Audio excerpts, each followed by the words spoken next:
Hey, welcome to ScapeChatz, everyone, where we play every Tony Hawk Pro Skater video game sequentially, and we talk about them. My name's Jam, and I'm here with my host, Chase.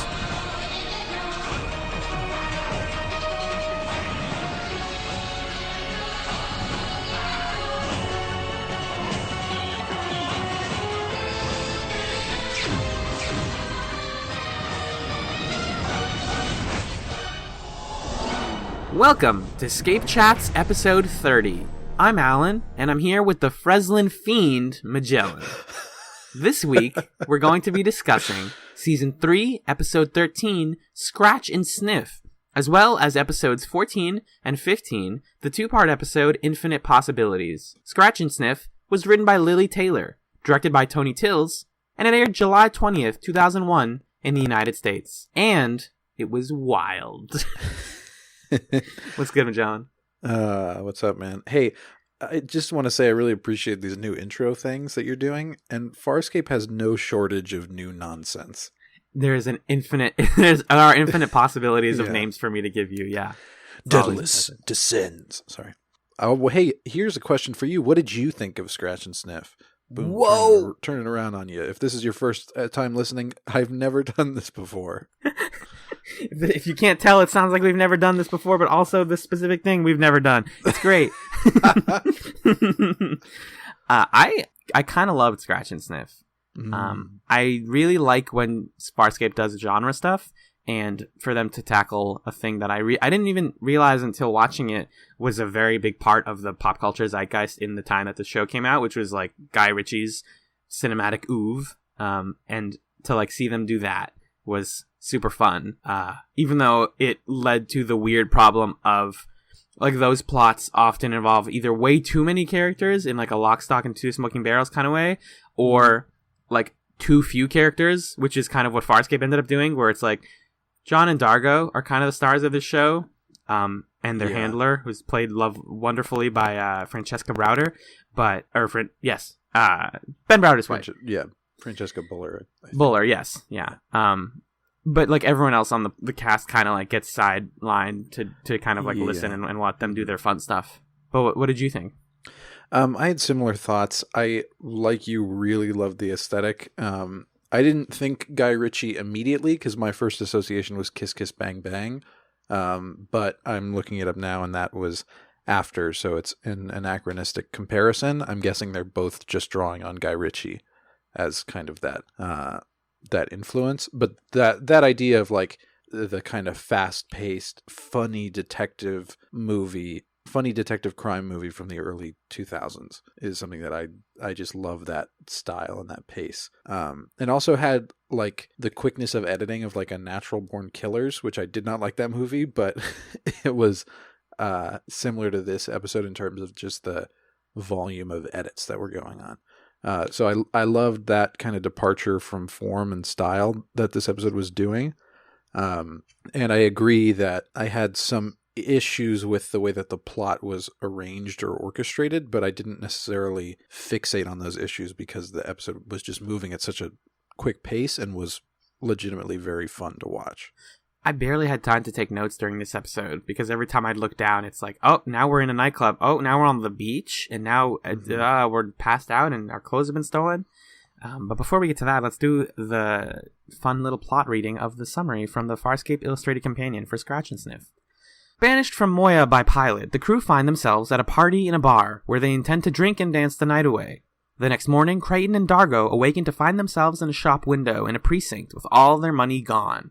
Raxil, an alien spiv, tells them that Chiana and Jewel are missing and in danger. Creighton and Dargo are skeptical until she leads them to a hangy, who shows them the events of the previous evening. Chiana and Jewel appear to have been captured by a local villain, Fetor, but when Dargo goes to their rescue, he discovers that they're having a wonderful time, accepting Fetor's hospitality freely, but things soon take a turn for the worse in Fetor's basement, where he plans to extract a narcotic drug from their body essences. Yeah. So that's most of the plot, basically. I think the only other detail, like the only other moments that happen are that John and Dargo save them, right? Correct. And that's kind of the whole plot. Yeah, it's also important that they remember that this episode is told through a framing device, which I found really cool, which is that it is... So, like, John and Dargo have been kicked off of Moya, and John is trying to, like, make a case for why he should be able to come back and how a lot of the stuff wasn't his fault. I didn't really get why that whole, like, the consequences of that, but I really liked the way that it ended. I thought that was one of the best moments of the episode, with him talking to Pilot in this kind of like, now you gotta listen to me. Here's what really happened. And Pilot's just not having any of it. That's kind of the big, like, box that holds this whole episode. Yeah, I'd love to... I think we might be best served talking about this character by character as opposed to moment by moment, but maybe we can disagree on that in a second. But I definitely want to just talk about Pilot for a moment, because I love that he was like the police chief. That was kind of what Pilot was doing. It was like, John Crichton, you're a loose cannon. You're off the case. And then, you know, he descends into this like vigilante mode. But yeah, it's like, it wasn't a fully faithful characterization of Pilot, because he was very stern and a little gruff, but it worked in genre. Like it was a version of Pilot that made sense in genre, but maybe not to Pilot. But I liked it a lot. It felt in a way like a lot of the characters in this episode were like doing a costumed party, or everyone's playing a role. And this is a thing that Farscape does all the time, but it's just like, you all are not doing your normal roles, you're all being something else.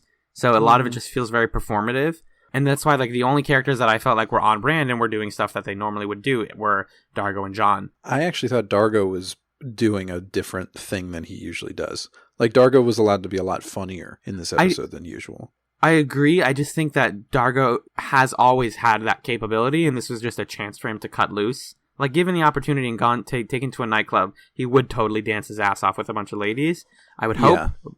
But he often splits the difference between, like, the serious dad who wants to live on a farm with his happy family and, like, the best wingman in the whole damn world. Yeah, that's true. There's a lot of weird stuff. Real briefly, though, Lily Taylor, who wrote this episode, the other episode that she wrote, was A Clockwork Nabari. And these are the only two that she wrote. I really like her writing style. I think that it leads to a lot of sort of like weird stuff. Because the Clockwork Nabari was the Nabari lady that got onto the ship and like tortured John and tried to like take his eyeball out, all that good stuff. She does weird stuff. And the pleasure planet that they're on, Lomo, was pretty great. But if we're gonna I think we can at least give it a shot character by character, because a lot kind of goes on. Yeah, and then pick up the other pieces later. Yeah. So what's John got going on in this episode? John wants to help out the girls. Yeah. I mean, I guess like we can just talk about this aspect of it right now, which is like, hey, Farscape, how cool would it have been if it was switched? Like if John and Dargo were caught and it was Jewel and Chiana on this like noir, fast-paced investigation. Oh. You know what I mean? I didn't realize how badly I wanted it until you said it. Or like it's Jewel and Dargo, or it's Dargo and Chiana. I don't know. I get John. It's not like John and Dargo wasn't fun. It was just like we had a chance here to kind of flip the script a little bit and play with it and see a new character pairing, but we didn't get that, I guess. Because we already know as viewers that John and Dargo are an amazing pairing. And this episode is dealing with genre trappings that, to us in 2016, are like a little bit stale, which is just like, the dude's got to go rescue the girls who are being taken over by the crazy drug lord. Like, that's so many movies and television shows and stuff. So just a flipping of the characters or anything like that would have been more Farscape, because, you know, the show, when it does deal with genre stuff, tends to explicitly try to subvert your expectations, right? But in this one, it just kind of felt like it was doing that. Yeah, and it's not fair of me to like critique this episode based on a hypothetical other episode possibility. And I think it's a good point that like since this style was new at the time, the use of the style was enough of a subversion, and it didn't necessarily need the extra step of then subverting this new style by switching the gender roles or by switching the characters who were the protagonists of the story. But like if they were making Farscape now, then it should not be an episode about John and Dargo, because that's not the most compelling way to motivate a story. Right, for sure. But there were little things here and there that I felt like were really awesome and Farscape-ish. Like, so John and Dargo, they go to a nightclub with Jewel and Chiana, and then they wake up the next day in that classic pose that I've seen this like shot or seen in various things, like in promotional stuff for the show, where they're in like this They're like spherical hamster window. wheel. Yeah, like spherical hamster wheel window, and there's people looking inside. And it's this really gorgeous comedic shot where they look up and Dargo's like between John's knees and he's like, "Oh, this is weird." And then the episode's and John's got like stockings on or something. It's very strange. And that's kind of like a good way to start. But the part of the reason that it's like hard for us to go scene by scene is that this episode is edited so weirdly and so frenetically that I just kept feeling like my video was like bugging out or something. Because if people have watched YouTube poops before, which are just like this, it's like a style of of editing comedic internet videos where you just like loop stuff and play it backwards and then like loop it weirdly for comedic effect. Like a lot of this episode felt like an extended YouTube poop where specifically the way the visual technique that I liked the most was like you'd see a lot of the stuff happen in linear order and then someone would mention a scene that happened previously and then they'd show like half a second of it again for a joke. Be like, "Oh, we don't want to end up in that window again." Cut to the window for half a second, like, "Ah!" And then cut back to the real world. Like that kind of thing. It A, reminds you where the episode has gone and where it's going to go, and B, gives them a chance to like play with time and scale and all of these different like editing styles that they haven't gotten to do previously.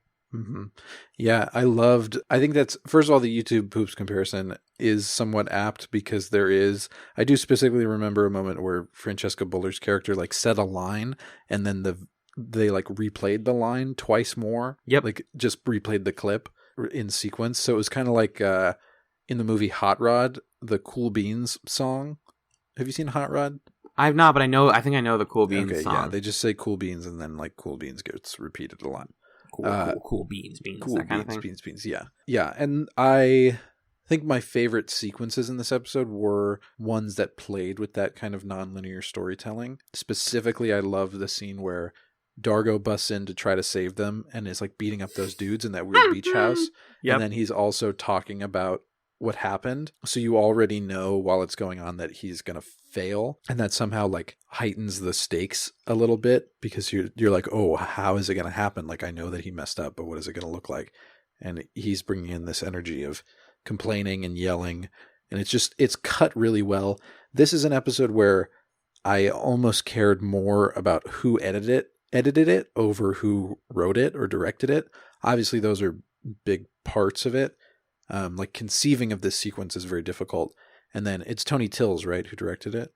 Correct. I was blown away by that too, because Tony Tills is he's like a house style Farscape guy, right? I believe so, yeah. Yeah, I mean, we've seen him do inventive things, but within the constraint of always doing a more kind of conventional shooting style. Although I guess he does, maybe that's not fair, because he does do some more interesting like steady cam or handheld camera sequences, but never anything to the extent of the kind of inventiveness that's going on here. So that was all great, but I really wanted to know who edited it because it was just such a smooth job and so quick and on pace. And then that silly, like that music was just as silly as the sexy saxophone music from the last episode. Yeah. But in a way where it really tied in the entire genre and kept the pace going. So yeah, I thought the pacing, even though it was weird and the timing was odd, it was all wonderful and very engaging. It keeps the episode moving really fast too, which I think is important because there's like a decent amount of ground to cover in this one. So there's some quotes in the illustrated companion about the editing that I thought were pretty neat that I'll bring up. But my favorite element of this whole episode was and I already forgot the name of the race, but the tentacle soothsayer, the Hanji, named Kaba or whatever. Just such a weird way to handle something that you could have done in another type of show or movie way more easily. But it almost felt like they had to hit their puppet quota for the week, and they're like, no, we need like a showcase for the creature shop to work on. So instead of like, oh, we have like access to security cameras, or like how, because the idea is they go to or Francesca Bullard's character tells them like, oh, I have access to the thing that'll let you see everything that happened in the club, even though you blacked out. And she takes them to Kaba, who is this alien that is just like it's got like a praying mantis kind of face, and it's got like a bunch of tentacles, And the idea is it has a bunch of eyeballs that it places all over the planet. So it has like cameras everywhere. And you can access them for money, or unless you force it by trying to squeeze its neck as a way of threatening it. And the way that you look through those cameras is you grab one of its tentacles and you just jam it onto your eye. Just squeeze that tentacle into my eye. And it's it's nasty. It's really weirdly gross that they're just like, oh, let me just put you on my face so I can see what happens. That's interesting in light of the fact that this person also wrote A Clockwork Nabari. Lily Taylor has something going on with eyes for sure. Yeah, she just loves damaging my eye-ness. That's not a word. I don't like eye stuff. That's fair. I love eye stuff. I think it's delicious and wonderful. But what's also cool about that whole mechanic is that, and I'm sorry I use the word mechanic a lot on this show. It's just because I like to think a lot about video games critically and stuff like that. So I use terms like mechanics and like narrative design and that kind of thing in that way. So I apologize for my genres flipping a lot.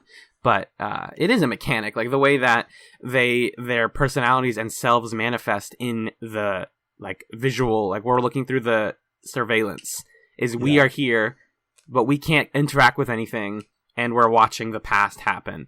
And it's very cool. And Game of Thrones did a similar thing in the last season, but they kind of like hinted that the characters that are watching things happen might also be like interacting with it and being able to change the past. Whoa. So that stuff, it was like reminiscent of that for me. But I don't know, I just thought that was really cool. And I love that this show doesn't have to do the boring way of showing you what happened. It can just be like, no, we got to go to an alien. We have to go to a guy who has just the power to see things. And we're going to pay him and he's going to let us check out the cameras. I wonder if there's somebody in the Farscape writer's room whose job it is to read through a script and be like, more puppets. Make that an alien. We need that thing to be an alien. They're like, and then they went to the bathroom and it's like, no. We need a toilet alien ASAP. Yeah. Please. Come on, people. This is the Flintstones. We need... It's like there's an alien for everything. That's true. Yeah, it is probably similar to how the Flintstones would just take different things and be like, no, what if it was a dinosaur? Yeah, it's like then Fred washes his windows with a window wiper. No, it needs to have a beak. I don't know. More beaks. This is a sketch I should write and not try to just make up right now. But even the architecture is wild in this episode. Like around the Kabah's room and like on the beach and stuff, there's just like these bubble walls and like low ceilings and low hanging. I was gonna say low hanging fruit. That's not what I meant to say. Like like just everything's weirdly tight and cramped and like non-traditional, and like all of the architecture looks super weird. I feel like the set design team also deserves a huge shout out on Scratch and Sniff. Oh yeah. Yeah, this episode looked fantastic, and the sets were all really, really cool. Because when we see on-planet episodes on Farscape, like a lot of the times it's either at night, in the case of a lot of episodes, or just like small areas. Yeah. And this one is like, the beach thing specifically felt really weird to me because they're outside and they're on sand, and it's brightly lit, and they're under these like tents and stuff, and I'm like, this is so different visually for this show. Right. And then, like, following up on that, when they move in on the beach house where bad man, creepy, short dude in, like, a black suit has Chiana and Jewel, and they go up to, like, the beach house, and I'm just like, this was someone's summer home. You just went there. You didn't, like, make a set for this. And then Dargo goes up, and he's like, Chiana, are you okay? And then he, like, goes straight between her legs to talk to her. It's a very weird moment. Oh, yeah, I remember that. She's like, no, I'm doing fine. Get away. Just leave. And then the bad man is like, hey, why are you here? I'm having a party. And we're not armed. Just kidding, we're armed. And then Dargo's like, I thought you said they weren't armed. It's, that's also the scene that had the line that you loved, which was Dargo trying to get into the door. And he's like, delivery, and the guy's like, or he just like goes up to the door and the guy's like, deliveries are in the back, and he's like, in the back, good. Turns and then punches the guy in the fucking face. That's a fantastic Dargo move. And speaking of Dargo, we were talking like character by character. Like he has that scene also towards the end when they're in the auction room, and we know at this point that Dargo has anger issues. That's just part of his race and part of his personality. I just love that of course, he's the one that gets the costume, and he's the one where the costume's only weakness is don't get angry. Like, don't raise your blood pressure and you'll be fine. He's like, well, damn it, now I'm mad. Now John touched my girlfriend. I'm just mad. Yeah. And he animorphs back into himself or whatever when he fucks up. That was something. Yeah, there's a piece of trivia about that costume that I have a point on when we read it. Ooh. Yeah, but Dargo was very funny in this episode. It's kind of a shame because Anthony Simcoe's comedic timing is fantastic. Like he's a very capable and proficient comedic actor, and we don't get to see it too often. I would love to see. I don't know if he still does. I don't know if he still acts. But I'd love to see Anthony Simcoe like these days. Like, what's he up to? Mm-hmm. Or just doing stuff out of the Dargo costume, because I have seen him and he looks like a dude, whatever. But like, you see him in that costume and you're like, that's clearly just Anthony Simcoe in another costume. That's so weird, because I know I recognize the eyes or whatever. What is this line that I have here quoted? That's you're ingesting. That's like that's am I pronouncing the villain's name right? Is it Fetor? I already forgot. Is it Fetor? Something like that. I don't remember. Yeah. He's like giving one of the girls their weird fluids, and he's like, that's you're ingesting. She's like inhaling the smell of her own thing. Yeah, he's a slime ball. He's like a cartoon slime ball. Like his methods didn't have, like, there was no method to his madness, you know? He was just trying to make cool drugs, I think, and sell people. But yeah, that's in genre, like the guy who's just like a bad guy. He's like bad to be bad. Bad guy. The only detail about his whole side of the story that I liked was when John's introducing them to the like harvesting room, and he sees the woman, and he pauses and goes, "That's probably his sister." Oh yeah, the John narrative pauses were fun too. Although some of them, like, there was a weird pause after they were said. There's like a second of dead space, and then the video resumed. Didn't happen all the time, but it happened once or twice. Yep. That's no, I wouldn't call that sloppy editing. That's just like timing is a little bit off. Yeah, but that was a cool sort of little effect there. Harvey meets Dargo in this episode. Yeah, that was something. Mm-hmm. What was the context of that? They were in John's mind or in each other's minds because of the eye guy. I think the eye guy did it. Oh yeah, he was like, "Oh, you're all squished in my head, so now I'm gonna put you in." Now we're all in each other's heads, and then they're in John's head, and then Scorpius or Harvey is telling John, and he's like, "God, Dargo, nice to finally meet you." That was really bizarre for me. Imagine somebody else meeting the voice inside your head. Like how wild is that? And then he's like, "Hey, y'all should take out the circuit breaker in this room and turn off the lights, and everything will be easy." And then that is the part, based on that scene, that felt to me like a very Farscape thing. Because if this was an Ocean's 11 or like a Lock, Stock kind of movie, things would go relatively well and then go wrong in like an interesting way. Things just go wrong like right away when they do this plan, because they go to the auction and they like ask to look at Chiana closely, and she's like, "Oh, you can get out by doing this, and you're gonna free me, and it's gonna be great." And then Dargo gets mad, and everything just goes to shit, and they have to fight their way out in a really, really, really long fight scene. But then it just turns into Taken, where they're just like, "Oh, we gotta rescue them from the sex auction," because all the weird, like, rich guy who keeps trying to one-up. Like, every auction scene in everything ever is like, the main character has plenty of money, and they should be able to auction or buy anything. But then there's the one bidder in the background who you didn't think about, who just has a little bit more money. Right. And I don't know what that says about the people that go to those types of things, but it's just like, it's fake dramatic tension. I try not to use the word too much anymore, but it's just like, you need to have somebody else who can always pay for more than you can. I guess it's just it's dramatic tension, you know? Yeah, I don't think that's necessarily fake. I think it makes sense. I don't know. I'm not as bothered by that trope, I guess. Yeah. But anyways, what were some other scenes that you particularly enjoyed, my friend? Well, we kind of alluded to this, but just to really hammer it home, there's that scene where Dargo's just been drugged by Francesca Buller's character, and he's like dancing drunk in the club. He comes over to John, and he's like, "Oh, nobody wants to dance with me." And then John's like, "Oh, look at that girl's butt over there." He turns into like a cartoon dog, and he's like, "Ooh, a butt. Ooh, sweet booty, bye." I love that, yeah. Yeah, that's great. That's a great moment. I think I just wrote here that Dargo is a booty hound. Raxil is Francesca Buller's character's name. Raxil. She's weird, because the first time they see her, she's just like somebody in the crowd giggling at them, like, "Oh, you weirdos." And then they're like, you definitely stole all our stuff. And she's like, no, I need your help.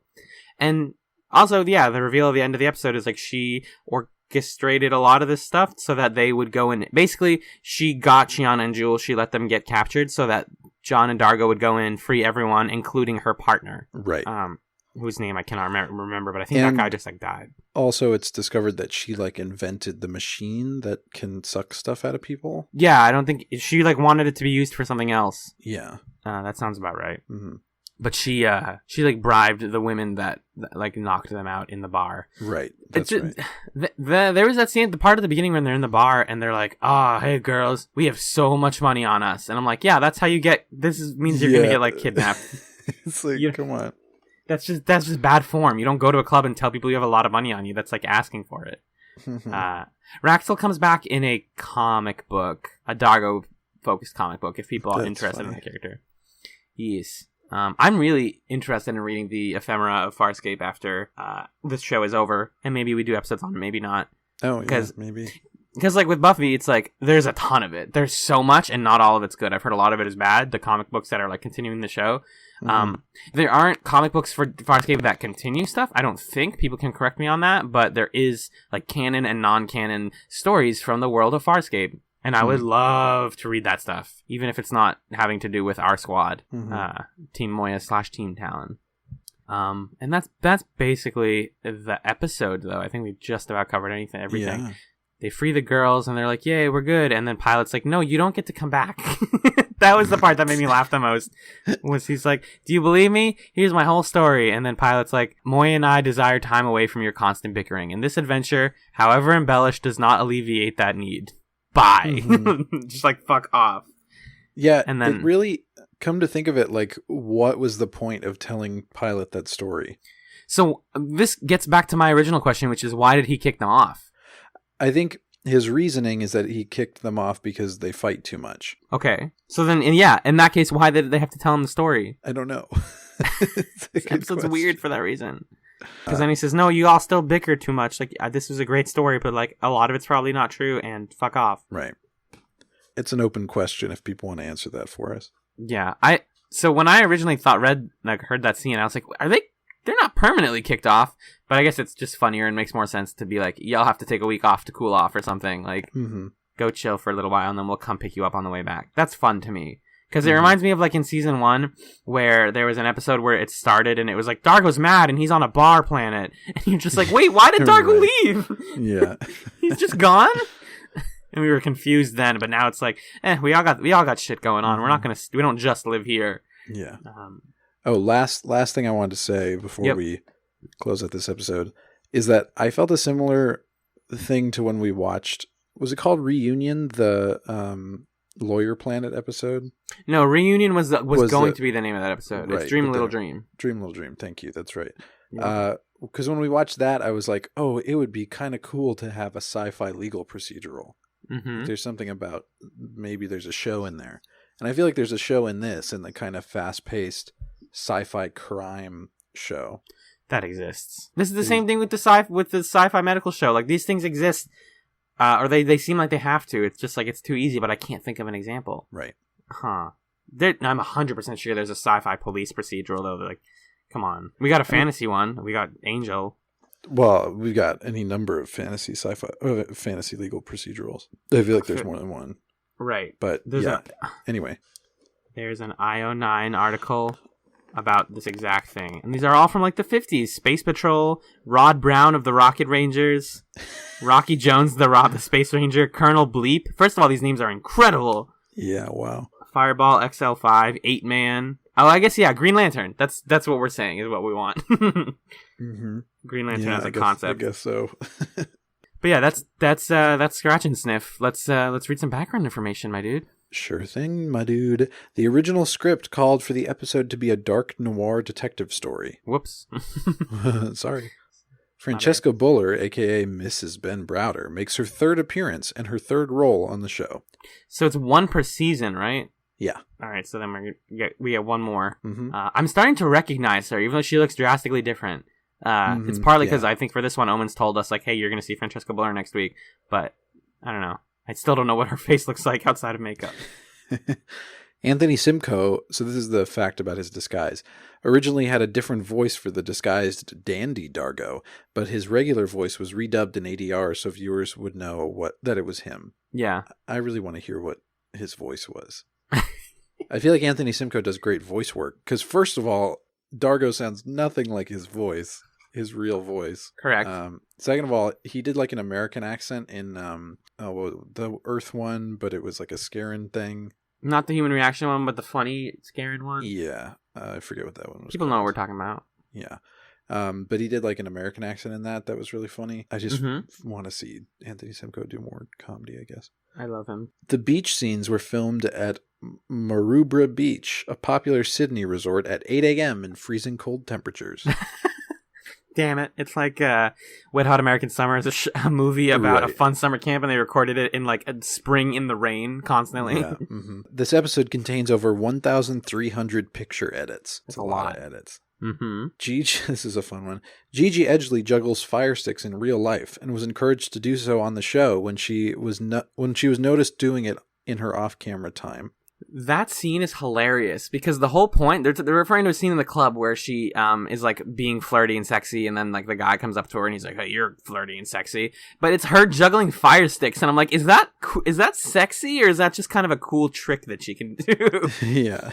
That's why it makes sense that it seemed like the creators were like, "No, we need you to do it. If you can do it, then do it." Now's the time. Yeah. Chiana's new wig debuts in this episode after it was felt that the first wig had, according to makeup supervisor Sheldon Wade, suffered almost 2 years of abuse. My favorite part of that fact is that the makeup supervisor's name is Sheldon Wade. Sheldon Wade. It's a good For name. the first time, the regular theme music is omitted from the closing credits, with a piece of lounge music substituted. Fly me to the moon. Oh, don't! Now I want to watch Evangelion. For the first time, Harvey meets a Moya crew member other than Crichton, Aaron, and Jothi. Yes. I guess he did interact with Jothi. Huh, that's funny. In the past, Dargo's tongue sting has usually been reserved for subduing fellow crew members. This is the first episode to show him actually using it in a direct offensive situation against a bona fide enemy. What does bona fide actually mean? What's the etymology of the term bona fide? That's a good question. Bona probably means good. Thanks, Latin. Listen, you know what? What's good? I'm looking it up on Wiktionary. You think that's going to help us? Maybe. Actually, probably. Wiktionary. Let's see. Etymology. From the Latin bona fide, whatever, which means in good faith. Oh, okay. Sure. Yeah. Yeah, that works. I'll allow it. The real deal, in good faith. Gotcha. Nobody's lying to you. The DVD features an alternate ending for this episode that is substantially different than what was broadcast. In this version, John and Dargo are essentially forgiven by Pilot, with no reference to them being banished from Moya further. After leaving Pilot's den, they find Raxel, who, despite her involvement in the milking technology, has been taken on board Moya. Raxel enthuses about potential future adventures, but Dargo and John inform her that she will be let off on a nearby industrial planet and her data chip is destroyed. The only aspects of the scene to survive to the final edit were a quick shot of Dargo and John arguing in Pilot's chamber and a shot of them sharing a, quote, high five. Oh, whoa. Yeah, isn't that something? That seems like that's the kind of scene you cut because it makes the main character seem kind of mean. Or you just cut it for time, or that's it's just not necessary. Yeah. Yeah. Let's see. The appearance of Harvey in this episode confirms that the Scorpius clone has also been duplicated, as he had also appeared to the other Crichton in Relativity. Yeah. Yeah. Due to the numerous drug references, this episode was shifted by the BBC from its normal UK time slot of 6:45 p.m. Monday to a 9 p.m. Saturday slot in order to allow it to run uncut. Yeah, date rape drugs are bad. Mm-hmm. It's no good. That makes sense. 6:45 p.m. Yeah. So I think that's a weird time slot. I think the UK, I might be wrong, or like the BBC does television airing times differently because they don't have commercials, right? Yeah. I think that's exactly what it is. There's a couple of lines that are fleshing out what you just mentioned in the Farscape Illustrated Companion for Season 3. There were so many characters involved that you wanted to freeze frame when you first met them and put a caption saying bimbo or bad guy, Kemper explains. When we saw the rough cut, we realized it needed something extra. And then here's the whole line about the editing that I wanted to bring up. The face of that episode changed completely in post-production. Post-supervisor Deb Pert says, Tony and the editor Wayne LaClasse locked themselves away for a couple of weeks, and produced a little bit of editing magic. Ben Browder points out that he and Tills had some inkling of the eventual solution during filming. It was always in the back of our head, he says. We had to meld the two elements of the dark and light together. We were thinking Pulp Fiction motif or Lock, Stock, and Two Smoking Barrels. You're looking at a way to tell a story in a fragmented but cohesive style that embraces two themes that don't necessarily tie together well. So, a lot of the editing of at least the pilot stuff happened, like, literally last minute. And there was stuff also in here about how they had to, like, rent out time that they weren't really allowed to have to finish the pilot stuff. Oh, interesting. Although Buller based her accent on the Cockney tones heard in Guy Ritchie's films, some of her actual dialogue came from closer to home. They gave everything that I say in the writer's room to Raxil, David Kemper complains jokingly. When the pages came through, I thought the words looked really familiar. Wait, so she, like, talks the way David Kemper does? I guess, huh? Interesting. Kemper sounds like a fun guy. And then finally, here's just a fun quote from Mr. Simcoe. Anthony Simcoe loved the opportunity to get away from the studio. It was just so nice to get out and cruise on Maroubra Beach and then hit a nightclub, he laughs. He also got a chance to demonstrate another side to Dargo with his drug-induced Dandy Dargo persona. When we shot it, I did a different voice, but we really needed to keep reminding people that it was Dargo, so unfortunately we had to go and put the normal voice back in ADR. Frowny face. Mm-hmm. Please, someone. Didn't Omens tell us there's a director's cut of a lot of these episodes? Yeah. I would take a director's cut that's just the Dandy Dargo voice. I'd love to hear it, yeah. For show. That's going to do it for Scratch and Sniff. We're going to take a quick Moyabag break and be back to discuss infinite possibilities. Hello everyone, and welcome to the Moyabag. In this segment, I read all the comments and feedback that we received on last week's episode and comment on it. First up, we usually check Twitter, and this week we got some interesting tweets. You can always message us at ScapeChatz over there if you have some short-form messages for us. First off, we have a out-of-nowhere message from user Bacchus, who says, hashtag Braca Lives Matter, which is, I mean, that's an okay joke. It's timely, I'll give you that. And if you're a new listener, then thank you and welcome to the crew. Can't forget the memo from who sent us their thoughts specifically on Incubator because they were on the episode for Meltdown. And regarding Incubator, they said, Dargo is trying to become the patriarch of the ship. And they said, true, but I didn't notice this early on. Go dudes. This whole plot with him kind of gets revolved in early to mid season 4. Scorpy's friends. Strap is a nerd, not really Scorpy's friend, more of a frenemy. Braca, aka my PK trash baby. He gets a bigger part of the series as it goes on, and a lot of people ship them, me included. They're so gay and in love and gay. Nurse Foy does nothing. She was in Liars, Guns, and Money played by a different actress, but her entire point is to help and be useless. I forgot to mention, it was in my notes, that I was 99% sure that people shipped Braca and Scorpius when I saw that episode, and I was right. Regarding that scene with the code, forget the logic, frel the logic, but I do like Alan's interpretation. Regarding the scene where Scorpius sees the wormhole code in the clone's head. It's all nonsense. Can we talk about how funny the opening scene was with John and Scorpius' mind? John knows the trope and he's annoyed. It's fantastic. And finally, more non-consensual touching is to come, for comedy next episode, and it squicks me. But in Season 4, another assault is taken super seriously again, especially for the character to which it happens. I kinda want them to make up their mind, and by that, I mean stop using it as a device. I think the way the show is going with this is a bit of both. We need empathy for him for future events, but we also gotta take everything he says with a grain of salt. Everything.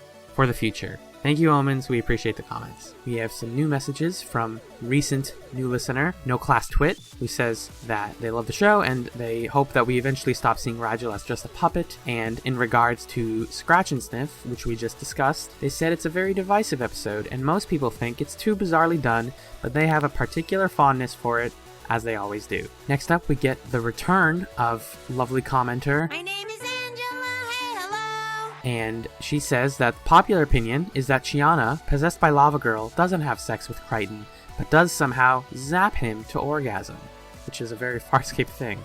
And then there's some clarification on John's choice of nickname for Chiana, which is Pip.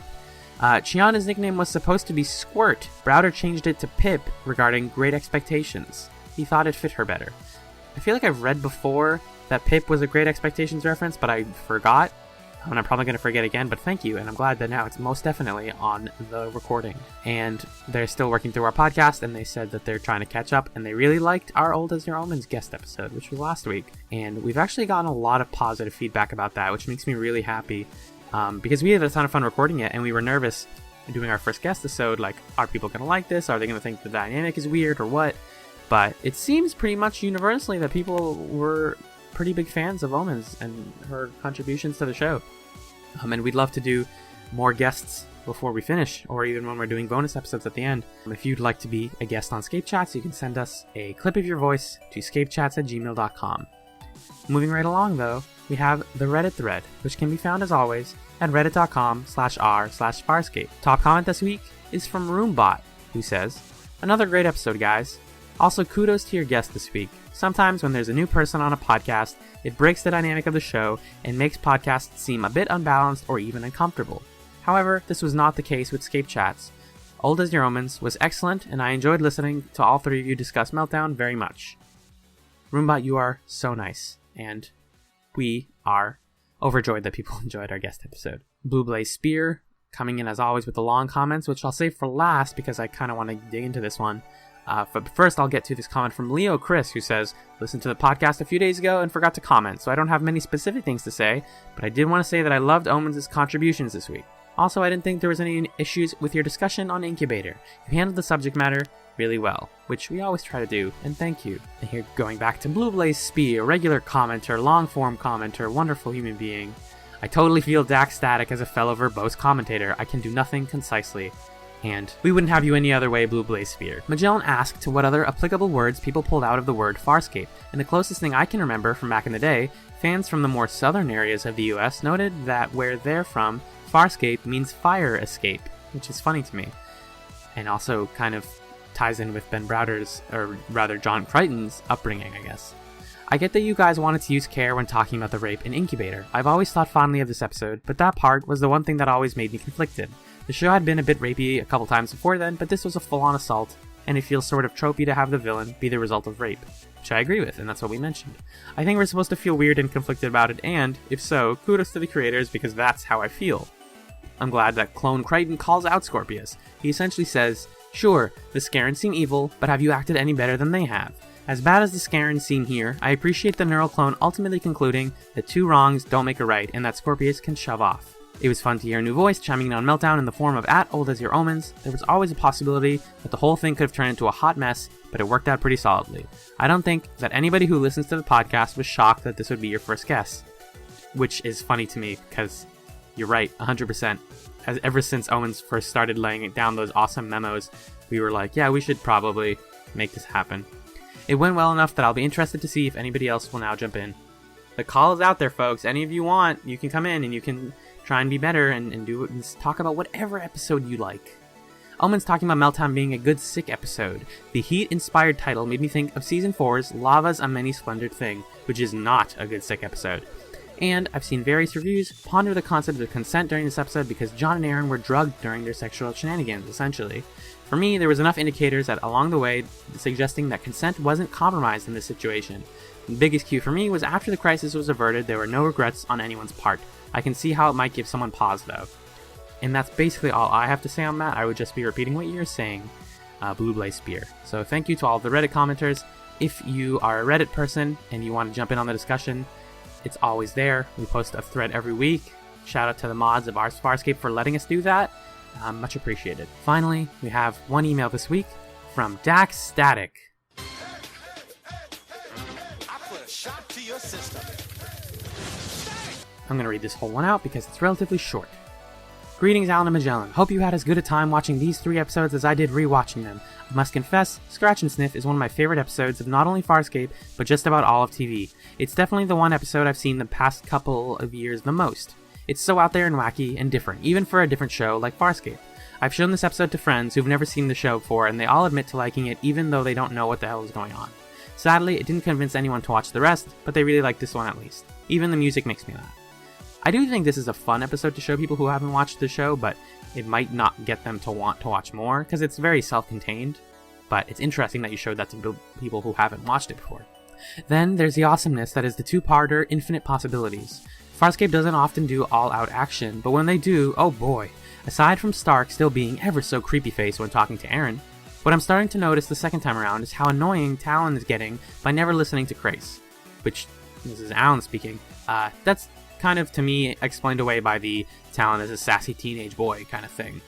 But anyways, John and Aaron running through the building, shooting everyone they meet right before they rescue Furlough reminded me of the old John Woo movie, Hard Boiled, if you've ever seen that. I have not seen that film, although I do know of John Woo and his works. I've only seen Face Off. I think that's the only John Woo movie I've seen, but I know Hard Boiled is a good one. Do people remember the 2008 Xbox game Stranglehold?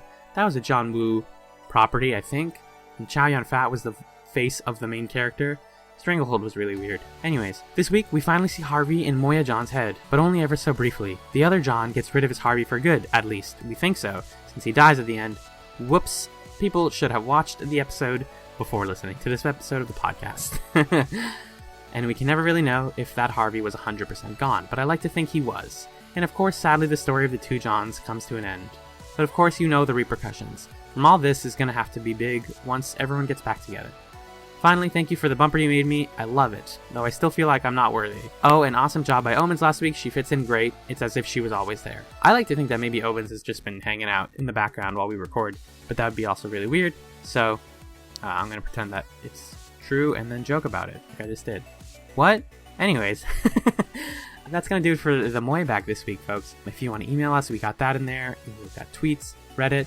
Any way you want to contact us, and you have a method of doing that, go ahead and shoot us some messages. We love reading them, we love responding to them, and we love you, the listener. Now, on to Infinite Possibilities.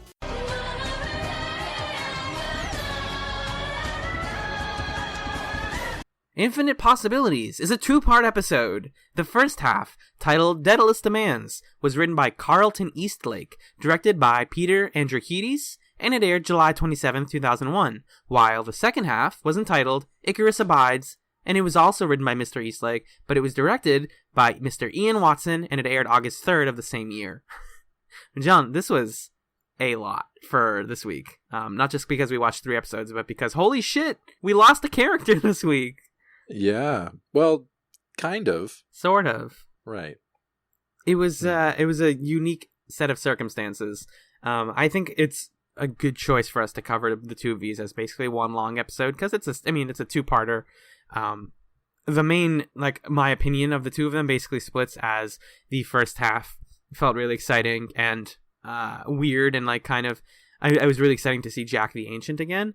And then the second half was a lot of sad, and then a lot of very, very sad. Almost to the point of not boredom, but just a ennui or a melancholy that I felt towards the middle of it. And I'm like, oh, everything just sucks. I don't even know. Ugh. And then the big moment.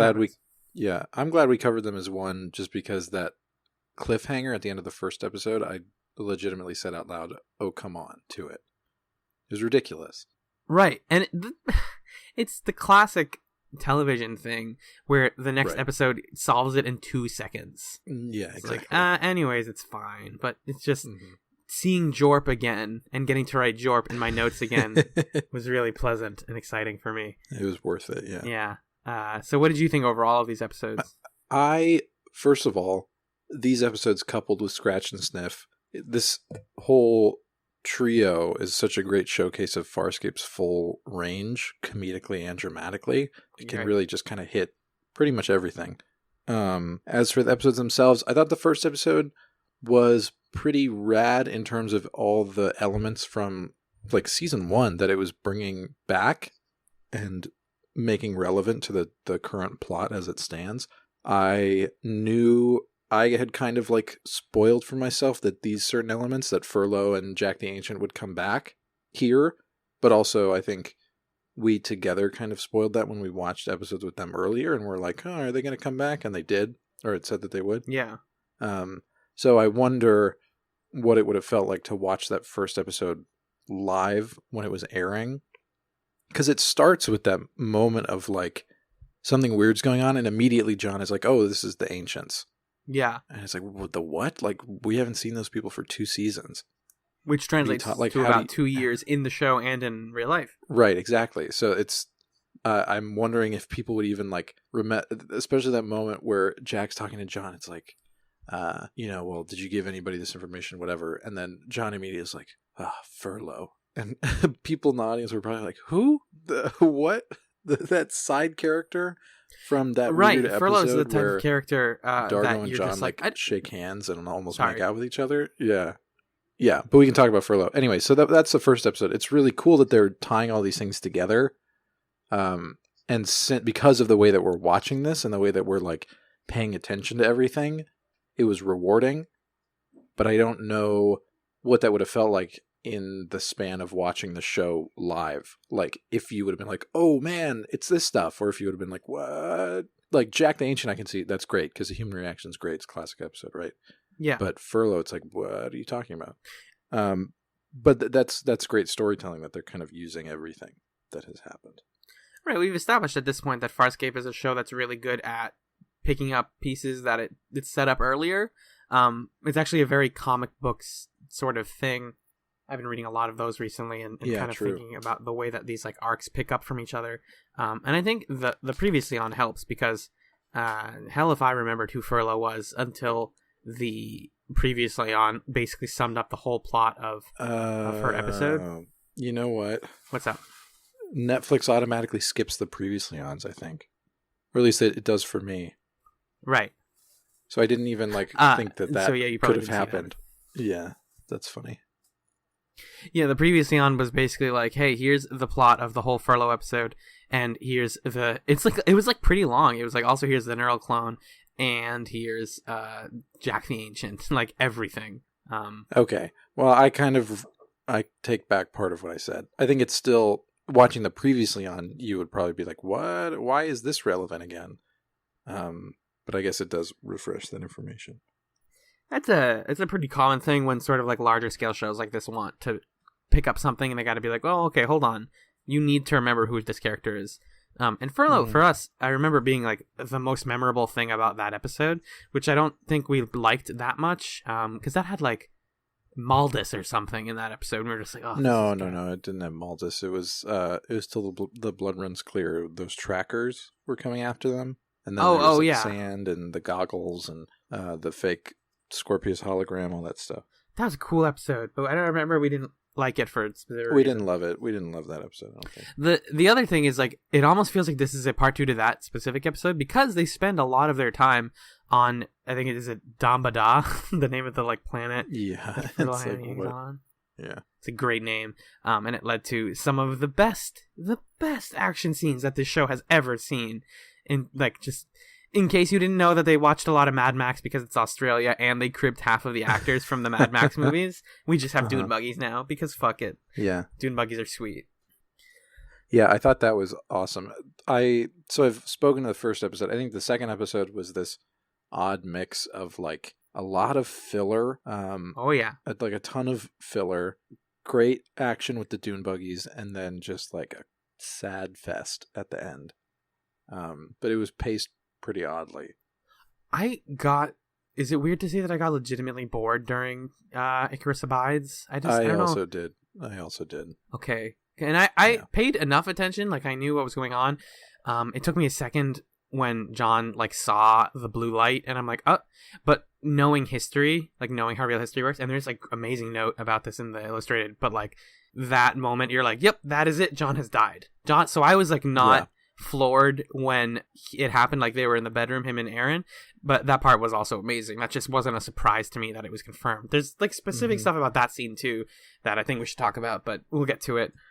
Sure. But getting back to the first episode, I laughed at the scene where Jack comes onto the ship, and it's kind of this fun moment where John is now the character who knows what's going on, and everyone else is like, what the fuck is this thing that's on our ship? Like, what is this guy?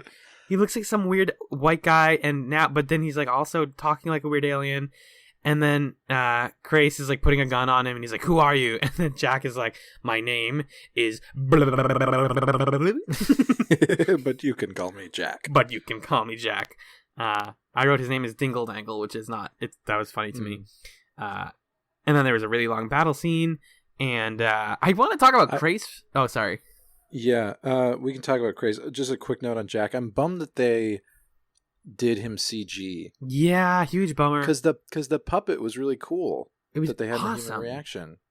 I I think really like that puppet. I don't know what like budget wise why they did that maybe, but the problem is that I think they did it for the effects edits that they did. That was my guess, that it would be hard to do that edit into a puppet. Right, and they had to like make it do stuff physically at certain points, and like maybe that was a little harder with the puppet. I don't know, because in human reaction, it just kind of stands there and like gesticulates. But just like especially when he, like, you know, spoilers for later in the second episode, but like when he gets killed or whatever, and then he just like he anamorphs back into the Ancient. Instead of looking like John's dad, and it looks all gross and like it looks like the Terminator 2 white goo, and you're just like, ugh. Yeah. If this was a puppet, this would have been rad. Yeah, it just doesn't feel real, which really detracts from the character. Because you're supposed to like Jack at this point. You're supposed to be like, I care about the Ancients, but I also care about specifically Jack the Ancient and how he relates to Crichton. So that stuff was a big, like, one of the biggest bummers of the show visually for me. I really want to bring up Crace real briefly because Crace got a whole lot to do, Mr. Tubu got a lot to do acting wise. Talon is blinded and so am I! He's just screaming a lot. Like 90% of this episode is him yelling. Yeah. And we got lots of good interplay between him and Stark on the ship on Talon. Again, there was like parts 1 and 2 where they're on the ship, and then in part 2 their whole plot is a Scaran has gotten on the ship, and it's like, I'm taking this. And I loved that plot so much. It was like a not like a Three Stooges thing, but just like a kind of like old style comedy where it's just like the bad guy's like, I'm here, I've taken you over, and they're like, oh sure, you can have it. I don't know how to work it, and he's like, all right, I can wait. Let's figure this out. And then they outsmart him like that. It had like a Weekend at Bernie's kind of energy a little bit. Total, yeah, that's a very good, or like an 80s kind of, a screwball comedy thing. Exactly, because Crace is legitimately blinded because, again, Talon is blind due to the solar flares on Nar Shaddaa, or whatever it's called. Whoopsie, I let a little KOTOR slip in. And I'm so going to reference KOTOR later, so look out for that. Oh, excellent. And then there's that great line where he's like, oh, you know, the half-blind is leading the blind or something. Like, of course, Stark is the one to be the eyes because he only has one eye, I guess. He's wonderful. I kind of want to get all the small characters out of the way quickly. Rigel also. Wow. wow. Rigel got a gun. This is where I was going to reference KOTOR, which is that he's relegated to that like mini game that you have to play in KOTOR when you're about to fly off the planet in the Ebon Hawk, and you have to like shoot all the dudes running at your ship, and it sucks. Yeah, and it's like, oh god, I just want to go away. I just want to do the. He's like, I want to do the KOTOR thing. I don't want to like click awkwardly and like make this takes so long and. But it's funny to me that Aaron basically assigns him to the guns as an excuse for the writers to not have to write Rigel into this episode and to give him like physically something to do. I just thought it was funny because we've never, like, that puppet, its arms can't move very much. They don't have a lot of like, especially a y-axis movement. So they put him like under the turret or like under the arms of the turret, and they're like, you can do it. And then they cut away and he's done it. But you can never show that puppet manning that turret because that wouldn't work. They have to cut away to show it.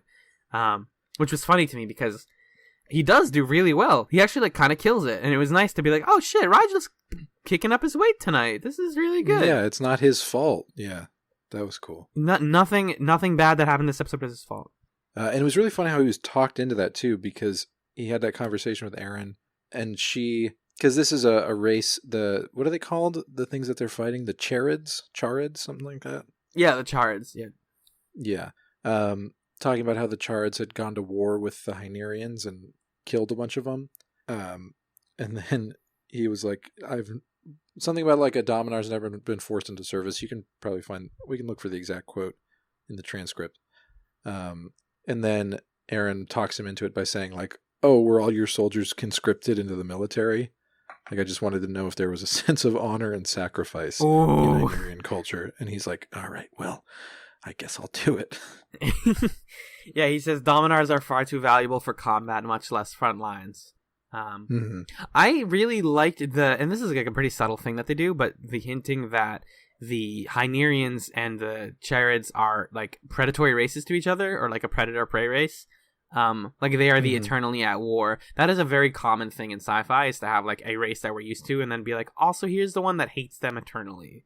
And it works because it gives a face to the mindless hordes that are attacking, because they couldn't make like 10 million Scarens, because as we've learned, every Scaren on the show has to be unique and some sort of villain, so to make the like grunt villain. And they're pretty elaborate costume and puppet work too. Exactly. They're very hard to make a lot of, so it's easier to just be like, oh, these are dudes in suits, they're another race.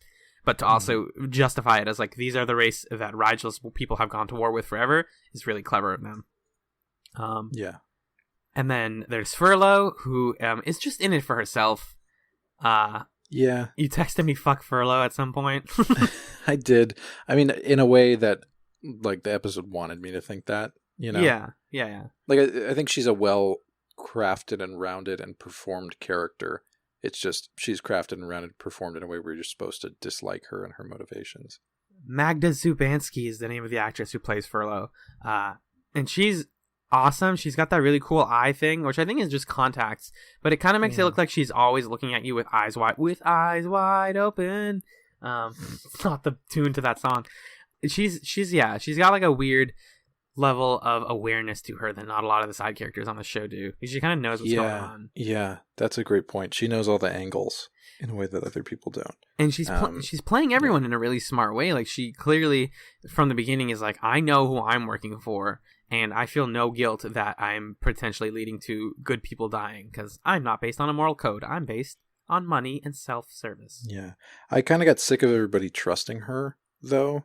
Yeah. Because from the very beginning, it was clear that she was in it to sell the technology. And I just didn't buy why anybody would, at any point, think that she wasn't still angling to do that.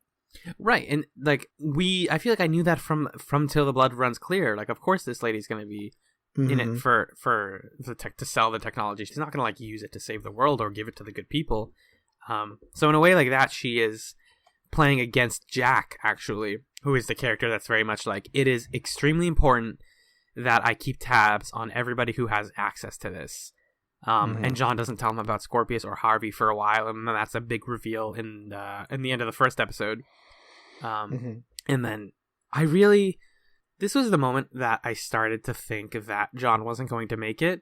And this might be hindsight bias, but when Jack basically told him, oh, that Harvey thing that's going on in your head, we can just take that out. We're going to have to do some work. Yeah, exactly. It's like, oh no, he's going to get it out and then he's going to die. Exactly. I guess, like looking back, I'm like, I guess that was pretty easily telegraphed.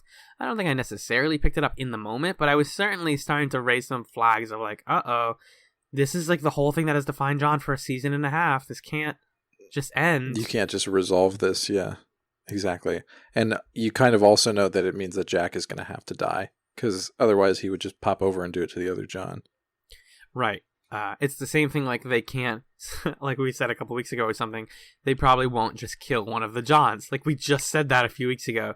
But I guess the way to specify that, or to quantify that statement, is they can't unceremoniously kill one of the Johns. Because if anything, the thing that this John gets is ceremony, and like a proper goodbye. Yeah. Almost too much ceremony. Yeah. There's a lot of the second episode is spent being like, John is doing his best. John has really come through a lot these days. Yeah. Kind of weird that John didn't tell Jack that he'd been twinned. Yeah, he didn't mention that at all. Which seems like a pretty important thing if you're trying to keep tabs on who all knows everything. Well, he also didn't tell him about Harvey for a while, which I was a little confused by. Like, why didn't he tell him? Yeah, I think that's more understandable just because that Harvey made a good point that, like, if he finds out about me, he's going to kill you. Right. Which there's most of the things that Harvey says, it was dark, but it was plausible. Right. But I think like the twinning thing is kind of like Jack should know about that, because you twinned all the wormhole knowledge too. Yeah. So like, I don't know, taking care of one of these Johns isn't as big of a deal, because it's like you have a whole other John that is on the ship that's like been the other John is actually probably easier to find than this one. So the fact that they found this one is like, you got rid of the hard one. Now it's all that's left is the guy that's busy gallivanting. Was it just by chance that Jack picked this guy to yell at? That's because he beamed in to yell at John specifically. I feel like what happened was there was like there was a wormhole outside of Talon, and then Jack was coming through that wormhole at the beginning of the episode. Mm-hmm. So this crew was near a wormhole that Jack happened to also be in, and that's why they picked it. He found this one. Right. I want to talk more about the two Johns when we get to the death scene. Yeah, I have a question about wormhole stuff for a second here. Oh, sure. Just Jack coming to him. So, okay. So the ancients know how to use wormholes, right? Right. Okay, I'm about to answer my own question, so it's not that big a deal. In a human reaction, the whole point of doing the mind experiment with John was to see if Earth would be a suitable new home for his race, right? And he was like, Yes. We only have enough whatever to move one more time. But creating wormholes seemed pretty easy for him to do. So my own answer to my question is that it's not that they had one more wormhole's worth of energy, they just only had one more move's worth of energy or people or whatever left. So it's a moot point at this point because I'm saying something and answering my own question. But it's just, I'm thinking about like the ease with which one creates a wormhole with this technology. It seems like it's much easier than I was initially thinking, which makes it much more important in my mind. Right. I think it's more a matter of, like, it's probably really easy to figure out on a basic level how to make a wormhole weapon, but the hard part, like the part that only John has, and I guess some of the ancients have or whatever, is like controlling that. Because we saw like Scorpius's failed tests to get people through wormholes and all of that. But another interesting thing to consider about the wormhole technology, which again I'm kind of cribbing from the Illustrated Companion, is like you hear Scorpius say, "I want John's wormhole technology so that I can crush the Scarens." And okay, so like what do wormholes do? They take things from one place and put them somewhere else. Right. You hear that and you go, I don't really necessarily know how that's a military weapon. But we learn in the second episode of these two that just that alone means you could do stuff like, for example, wormhole a sun onto a planet and just nuke a planet, or wormhole an entire ship into God knows where and just put it somewhere else. Like, exactly. You have the power of space-time, basically. You can just like move things through space, like cosmic bodies, and that in and of itself is a legendary ability that could not only crush someone like the Scarens, but also most people, like all humanity, all of everything. Right. Alien. Yeah, because I had the same. I was wondering the same thing about like, how do you weaponize this?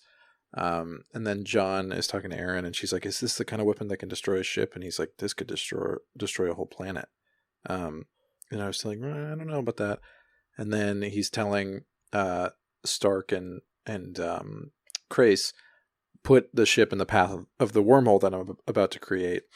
And I'm still kind of like, okay, is he just going to like pop him somewhere? How does that work? And then he puts the other end into a sun. And I started my mouth kept getting wider and wider at that whole sequence. Yeah, it was crazy. It's such an important thing to visualize. Like, maybe it was incredibly expensive, but like you need that for everything that's going to happen from here on out to make sense of like, because now you know the real stakes. Exactly. Like, you can do a lot of damage with this thing, and quickly and efficiently. Like, you just never see people in this type of thing, like space militaries, use something like wormholes to create chaos and death. Like, that's just a really interesting and weird and like horrifying concept. And it brings to mind, I think this is important to bring up, like early nuclear tests in America, in the United States, and that kind of thing. Well, because it has that same branching capacity where there's a very clear peaceful application of this technology, and there's a very clear dangerous warlike application. Because with nuclear energy, it's like, on the one hand, it could be you're generating energy, and on the other hand, you're creating a devastating bomb. Right. And then with these wormholes, it's like you are creating travel that could make communication and settlement and a galactic civilization so much easier to craft, or you can like really destroy every planet. And it's horrifying in the same ways, and that's why when he looked at the blue light, I was like, oh, they're just doing that. Because I believe that actually happened to someone in real life. Like, one of the first people who discovered how to weaponize nuclear technology just exposed themselves for like a brief second to the radiation and then died a couple months later because, whoops, the radiation in that small beam of light will kill you quickly and painfully. Right. So it's a really unwieldy like ability that I totally get at this point why everyone is battling over. And I think it'll be interesting to see how that like metaphor of like the wormhole technology is close enough as to not only nuclear technology but like different types of military tech that could potentially destroy us or help us, because there's plenty of stuff like that today, like the internet, for example, is the kind of thing that could destroy us or help us.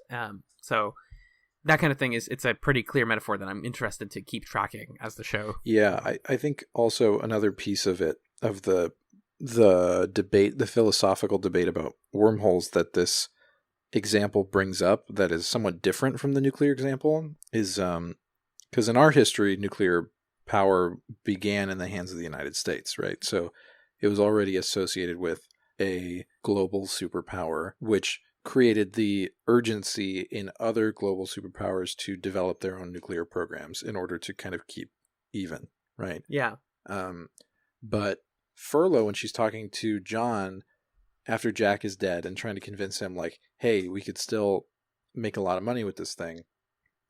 She's saying, like, well, we could sell it to everybody. We could get people to pay us to sell it to nobody. And I was like, whoa, that's actually, I didn't think about that. You have the ultimate bargaining chip. Yeah. Sorry. But yeah, there's like I don't know that, like, if I was in John's position, not that I would take that deal, but it's just not something that I had considered, that there's so much power in having this knowledge. And there are a million ways to exploit it. And the way to keep it safe and to keep it peaceful is so much more treacherous.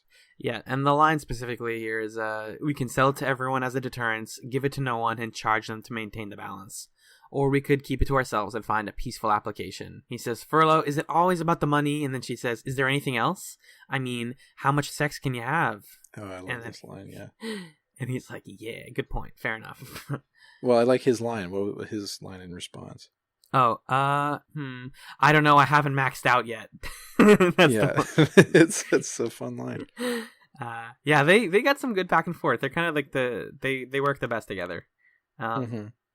We haven't talked a lot about Erin though. I feel like she wrings a lot of pathos out of realizing that the person that she cares about and has finally come to accept and like give her life to, has the information to kill or save a lot of people, and also will probably sacrifice himself. Like, she doesn't seem surprised. She just seems like she's coming to the acceptance of it, and that's like the saddest thing about her realization. Right.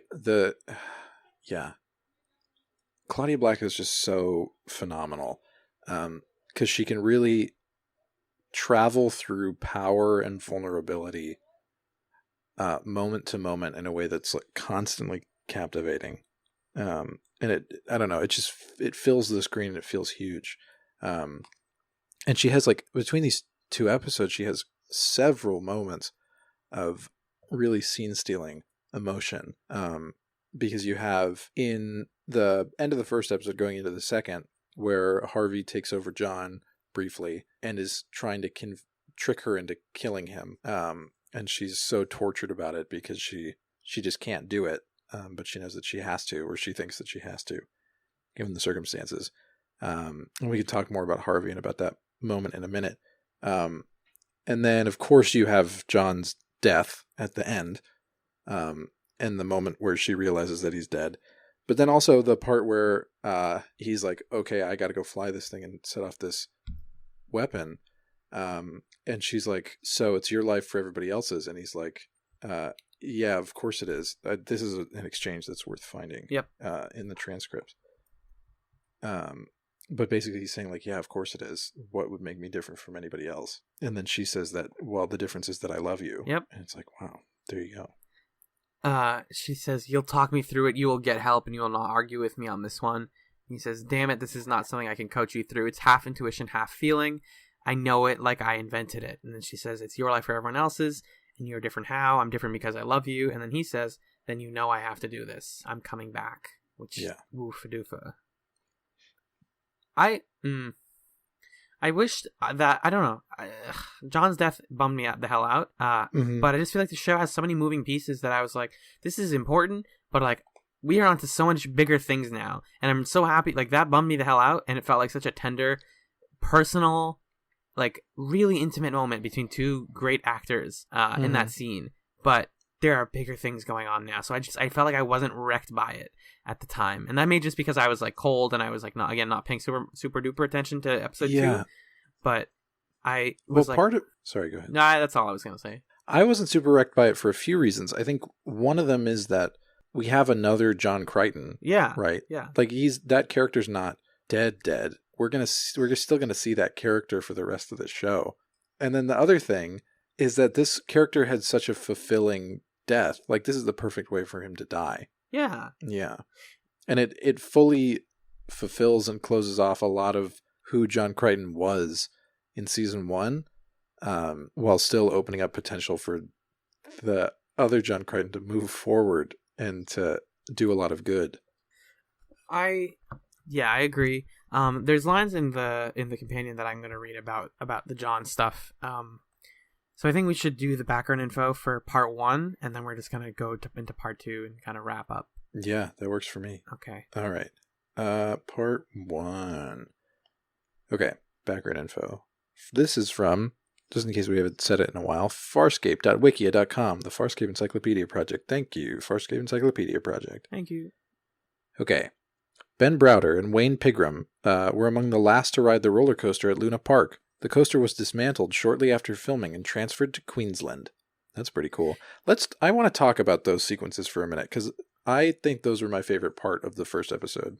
The John and Harvey on the roller coaster talking it out? On the roller coaster in the bumper cars. I just thought they were really cool. It's a really weird setting for them to take the show to, even though it's obviously the visions. Because, I don't know, there's something beautiful and like cinematic about them going to a car drive-through, or like about to go to like John's father's wedding or something, or John's wedding. Remember, like, they were out at a truck park, right? Like, that kind of stuff is all like very classic 80s. Like, oh, these are places. Like a theme park feels like a very specific choice to be like, hey, this is like a happy part of John's life, or like this is a part where he like has history of just being like, it's like a symbol of pure joy and innocence.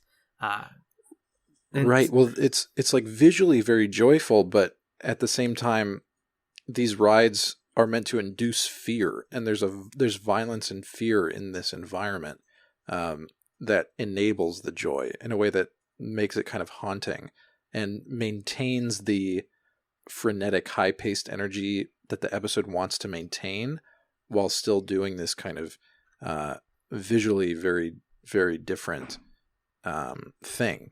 So that I thought it was a great choice to put those scenes in an amusement park. Oh yeah, it's like the blending of like, it's a childhood thing, but the roller coasters are still scary for a lot of people, and then they are dangling off the side of the roller coaster, and Scorpius that scared me. Scorpius brings up Aaron, and John's like, do not play the Aaron card. You killed her. And he's like, but she's alive. And he's like, well, Zan's gone. You cannot.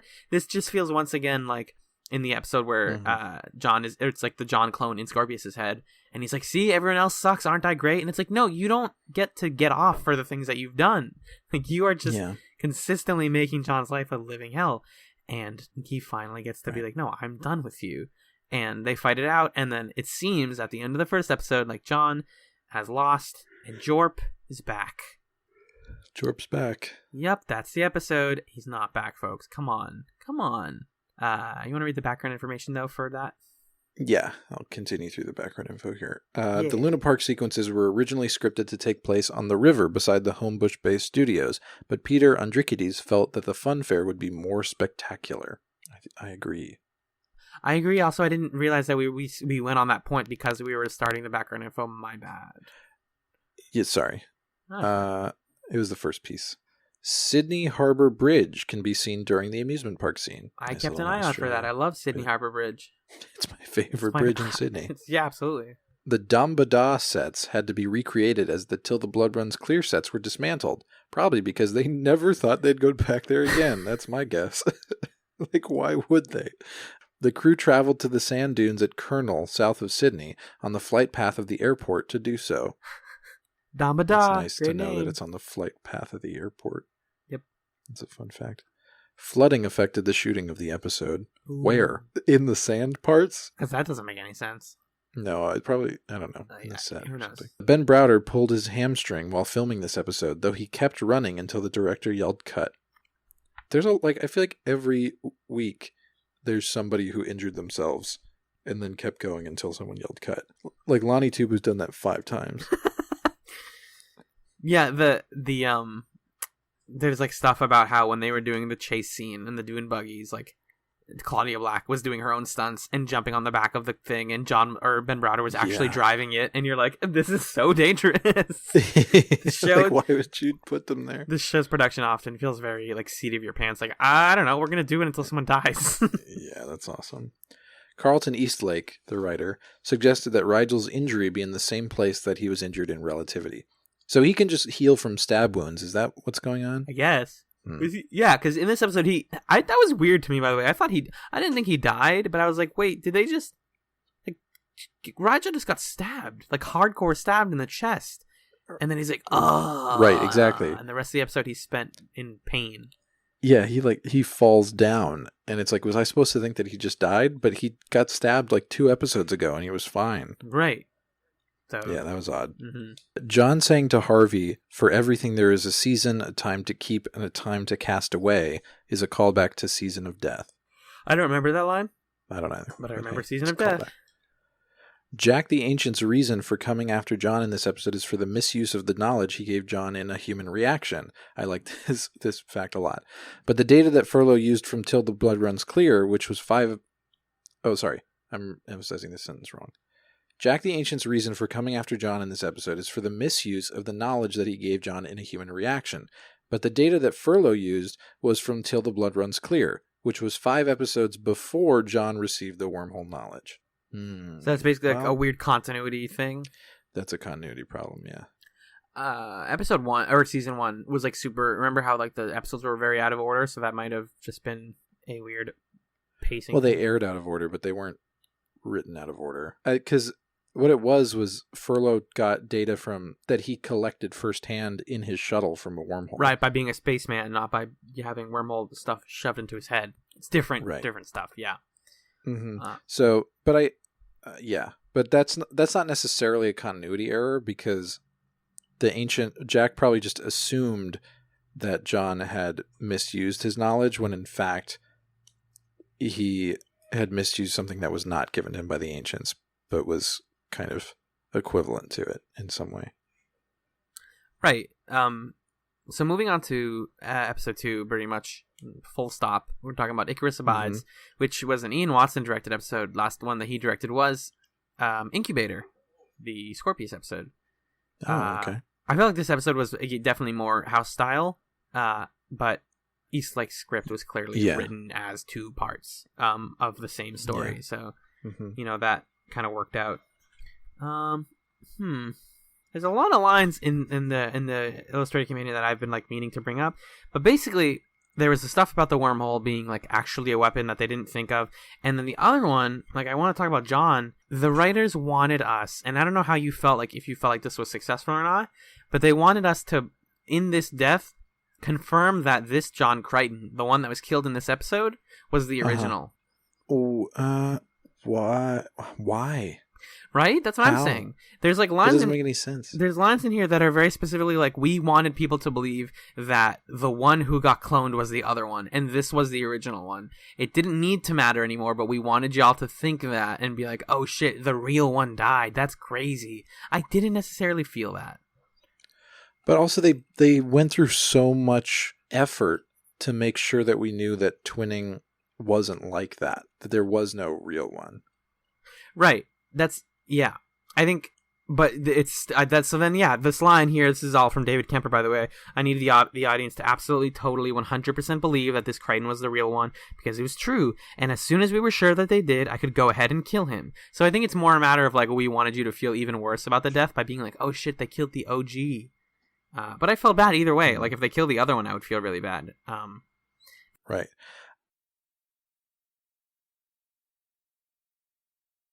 it's like Survivor, and he has the immunity idol or something. And the other thing he says here is that the way you were supposed to tell was because this is the one that Aaron loves, and she loves the real Crichton. Again, you're trying to tell us that twinning doesn't change people. Come on. But you're also trying to tell me that like she picked one to go with her, and also that she's not going to just go back and fall in love with the other one anyway. I continue. Come on. Yeah, that's so weird. I guess if that debate was still open, I would have thought that. You know, if I was still entertaining the possibility that there was a real one and a clone, I probably would have assumed that this one was the real one. Yeah. Just because of the fact that Jack came to this one, that I think is a big indicator. And again, it's, maybe Aaron loving this one has something to do with it. But it feels like this one is oriented in a place where he's in more of a protagonist role and therefore feels more real than the other one. And then the other guy's kind of in more of the ensemble on Moya. But that was not in my mind anymore. So that's odd that they were gunning for that to happen. Yeah. It seems like they had like a different concern there than I did. And also they care a lot about the purity and like realness of Aaron and John's relationship. Like, oh, she loves the real one. She doesn't love... It's like kind of corny rom-com kind of thing. Like, even if they clone you, I could still tell the difference kind of thing. Mm-hmm. That's kind of how I justify that. It's like, if people at home have watched the television show The Legend of Korra, that show ends with two characters holding hands, and they're two women, and you're like, oh, this could be a fun friendship. And they're going to go off into the sunset. And then the show creators later were like, no, they were romantically involved. You didn't get it. Like, we wanted you to think that. And you're like, well, okay. It was kind of fun for me to just think that. But when they confirm stuff like that, it kind of like lightens the mood. Yeah. That's what I meant. Yeah. Alas, were there any particular moments from Icarus Abides that you really liked? Again, I think I really enjoyed Stark and Krace and the Scarran. That was probably the only plot that I actively enjoyed throughout the episode. Because the Rigel stuff was kind of repetitive, and then Furlough betraying everybody was frustrating. And also, the way that Jack the Ancient died was so lame. They spent so much time suggesting that the Ancients are, like, almost omnipowerful and, like, don't ever try to mess with them. They'll destroy you. And then she just gets him, like, shot in the back of the head. It's like, Jack's dead. Yeah. I couldn't decide how I felt about that, because on the one hand, it is cool that this race that's so hyper-intelligent can still be undone by getting shot like that. But also, It's like, he's not that dumb. He's not dumb. I don't know.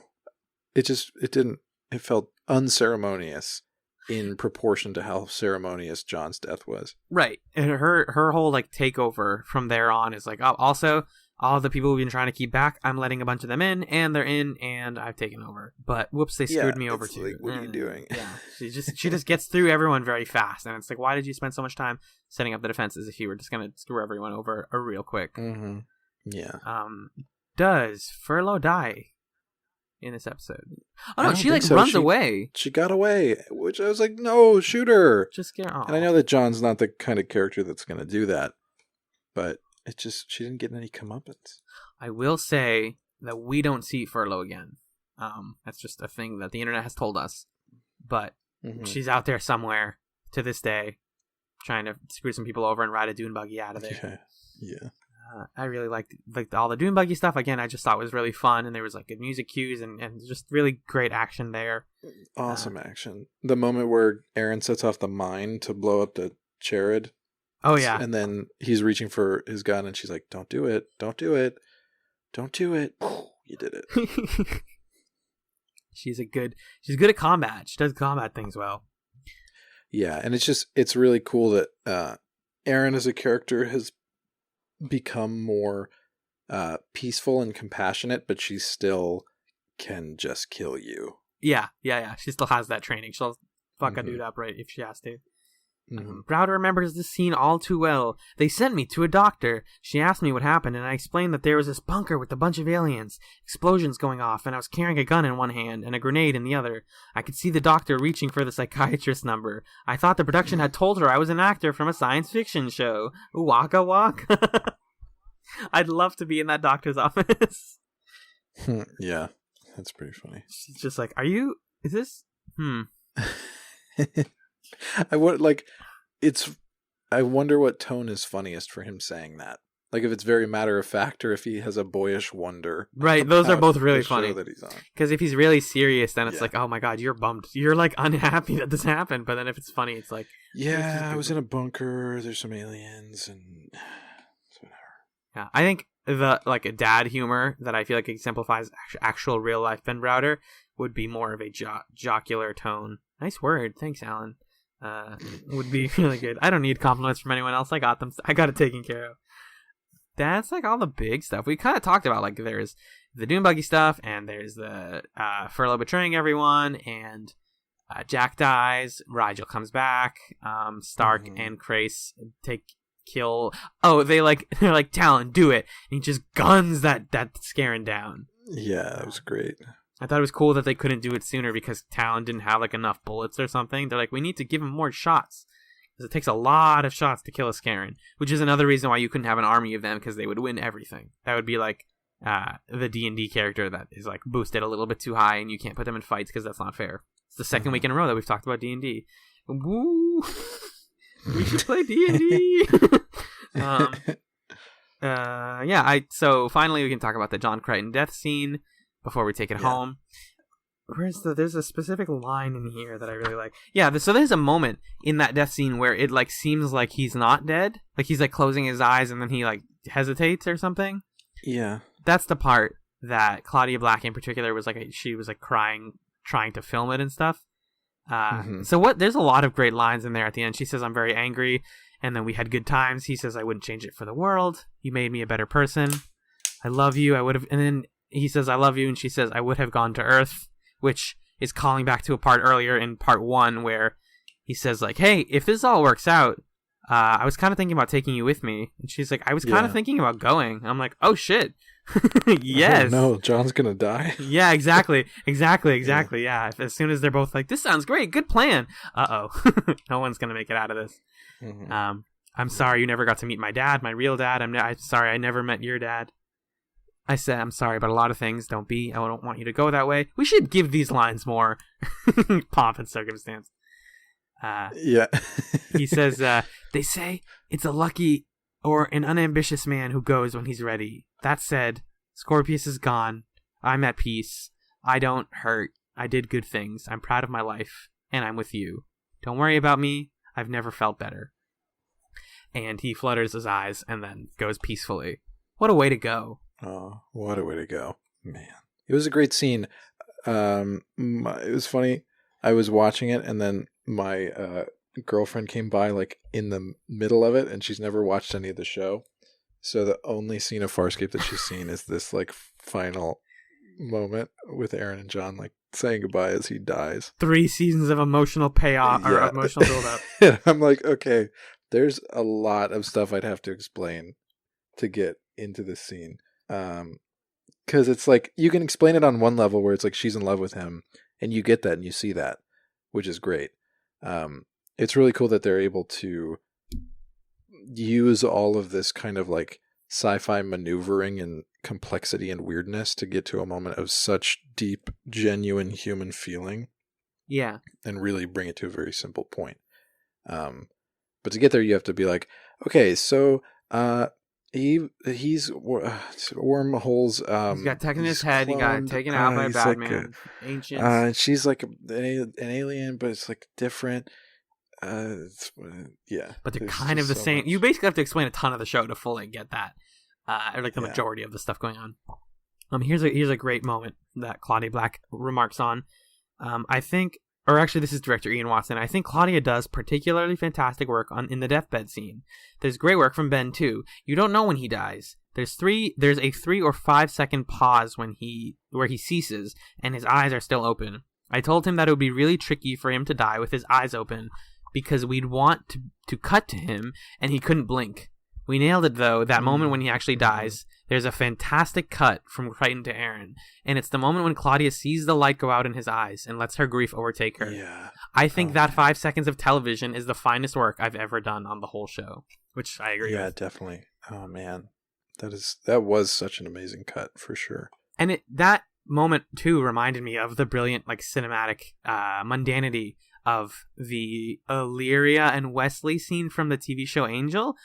We don't need to go into it further than that. I think people who have watched the show know what that means. That just like the framing of the scene and the sort of like emotional, like, oh, both of these are like characters that have a ton of backstory that it requires explaining, but it's beautiful to see them pass in this way. Right. It's also a testament to just the building blocks of filmmaking that when it comes right down to it, you have 2 close-up shots of people's faces and you're cutting back and forth. Right. And that's your scene. And they're basically just saying some really like typical I'm dying kind of lines. Where he's like, I don't have any regrets. I did what I had to do and I love you. And you're like, oh, like it makes you cry because of the skill of the actors and the skill of the editing alone. Basically. Yeah. John, do you want to help me send off this wonderful pair of episodes with the background information? I sure do, buddy. I surely do. That's what I want to do. Background information. The 2-parters subtitles refer to the Greek story of Daedalus and Icarus. Again, I just want to say cool titles. Real cool titles. I didn't pick up on the fact that they are a call and response episode thing until we started recording the first part of this week's episode. I was looking at them and I'm like, shit. Daedalus demands, and then in response, Icarus abides. Whoa! Mm-hmm. Good stuff. Great stuff. And I do, I don't know that we dwelled too much on the moment where John chooses to get irradiated, but just such a cool concept, that you don't have to, there's never any, like, dramatic thing that visually kills him.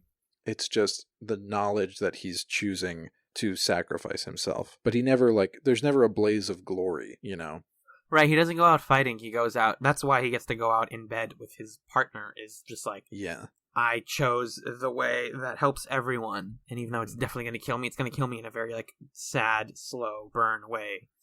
Yeah, because we just don't get to see, I feel like we don't get to see TV characters choose their death in that way very often, Yeah. Where he chooses it before he goes into the actual battle. Like, the battle doesn't kill him at all. It's just the fact that the case was popped open and he had to close it. It's something profound about that. I can't pinpoint. Yeah, it's just such a cool way to engineer a character death. Yeah. The race between the dune buggies was originally scripted as battle between starfighters before it was decided that more of the action should take place on the planet. Claudia Black expressed relief that Ben Browder had experienced driving rally cars as she was standing on the dune buggy while it was being driven close to 100 kilometers per hour. Here's what I'm going to do. I'm going to go to Google and type in speed I knew you were going to do it. Conversion. Give it a second, folks. And if I type in 100 into kilometers per hour, you want to know how many miles per hour that is? 62. That's very fast. That's highway speed. Yes. And she was standing in that dune buggy. It was crazy. 62.137. Thank you. Yeah. Thank you. Great sequence. Really great choice to not do a stupid, dumb CG starfighter fight. And do dune buggies instead. If you're gonna do Nar Shaddaa, then you gotta have. I don't want to know what it's actually called. I'm gonna call it Nar Shaddaa until the end. If you're gonna do that planet, you got to do stuff with the sand. That's like the whole point. Mm-hmm. There's a fun exchange here on the Farscape wiki in terms of just like typographically how it's laid out. Yeah, so I'm gonna explain it. So all of these are in bullet points, right? And this one says, when he died as Jack the Ancient, it was Kent McCord's first on-camera death since his role in 1965's The Young Warriors. And then there's an italicized portion that is not in the bullet points, but it's like right below and breaks this all up weirdly. And it says, in actuality, McCord had an on-screen death the second season 21 Jump Street episode Chapel of Love in 1988. It's like, okay, you can put that, you can change the fact or something. I love the moments when you're reading a wiki and you see two people arguing, basically. Right, exactly. Yeah. Actually, if you really think about it. Actually, the guy above me is an idiot. Anyways. There's a lot of that on the Buffy wiki. Yeah. Yeah. Lonnie Tupu injured his hand while playing Crace. So here's another one, like what I was just talking about. Injured his hand while playing Crace blind, but continued until the scene was complete before having it treated. Ian Watson describes the 5 seconds. So you said this, Right? the 5 seconds where Aaron realizes Crichton has died as the finest has died as the finest he worked on in the show's first 3 seasons. It's a weird way to word that, but yes. Yeah. Crichton's death was inspired. This is something you were alluding to, by the nuclear testing program of the 1940s. Very few people see the blue flash of nuclear explosion with naked eyes and survive. His final line, "I've never felt better," were a tribute to the final words of Douglas Fairbanks. I recommend people fall down the Wikipedia hole for Douglas Fairbanks because he was a fascinating individual, and if they haven't already written a book about him, then they should, because he was the person who was like, oh, this might, I think we've created something really bad. He's at least one of the people that thought that, obviously. Yeah. The part where John tells Rigel he can't have his stuff is a reference to Premiere, and to everything Rigel ever does. This marks the first dying person whom Stark crosses over since Jelena in The Hidden Memory. That's cool. Yep. I wonder if we're ever going to get a direct explanation of the light thing on his face. Oh, Maybe, I doubt it. Maybe not. Yeah. Maybe not. This episode breaks the pattern established during Season 3 of alternating between the 2 crews. Yeah. Mm. I was looking at the picture for the next one, and it's we're just putting them back together episode. It's not a explicitly Moya episode. The next one? Yes, I believe so. Okay. Yeah.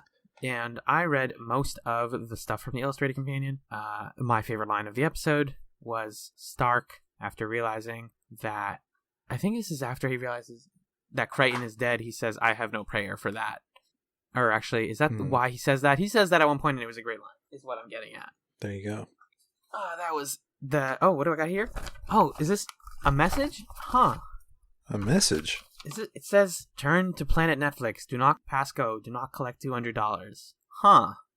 That's a weirdly mixed metaphor of a message. Yeah, it is. It's almost like someone improv that. Hey, it's Planet Netflix.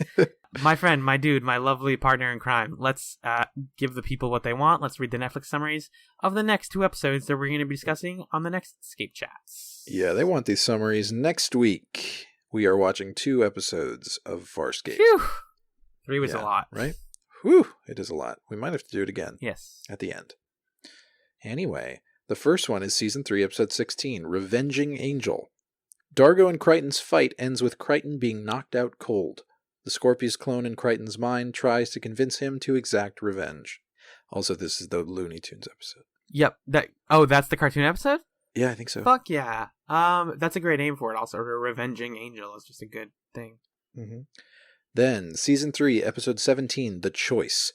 Grieving for Crichton, Erin meets a man who claims to be her father and puts her in touch with a creature who's able to contact the dead Crichton. Alright, we're gonna cry this week. Okay. Yeah. No, dude, you know what it is? It's gonna be another, like, haha, Revenging Angel, funny, wacky, spooky, and then The Choice is gonna break us in half. So, yeah.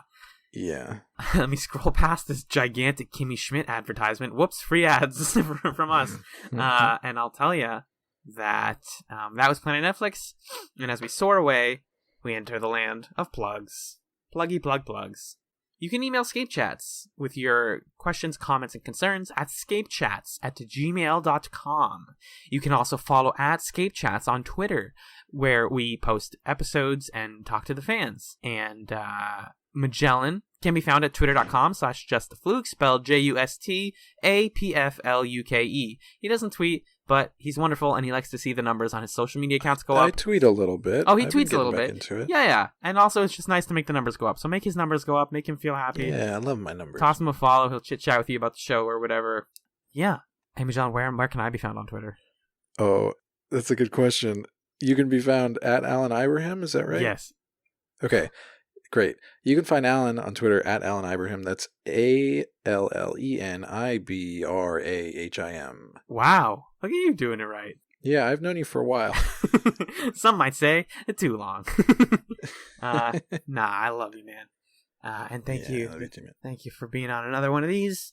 And you know what? Thank you for being on another one of these. Sounds like every week you're the guest, and I can any week now take you off, and that's impossible because I think it's good. I think you always want to express that you care about the people you care about, and you're thankful for them. and I feel and So thank Thank you for being on another one of these. You're welcome. I do my best. We really try to get these out in a timely, nice manner, and it's always a good... Magellan just retweeted something, folks. Anyways, so you can check out that cool stuff at his Twitter account. But yeah, we try to make this a thing that makes us happy and it makes all of y'all happy, and we love you very much. With that in mind, this has been ScapeChatz, and let's get the Frel out of here.